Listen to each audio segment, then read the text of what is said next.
Sewaktu ada juga yang kita temukan yang membawa minuman keras. Untuk memberikan efek jerah kepada mereka, kita tumpahkan minuman keras jenis ballo itu antara mereka. Itulah adalah salah satu upaya efek jerah buat mereka sehingga ke depan tidak melakukan upaya atau cara-cara dengan melakukan minuman keras.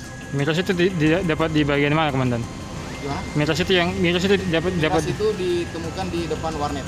Di depan warnet di Jalan Ahmad Yani. Ini sampai operasi justisi berdasarkan surat edaran Bapak Wali Kota Makassar itu sampai tanggal 4 Januari 2022.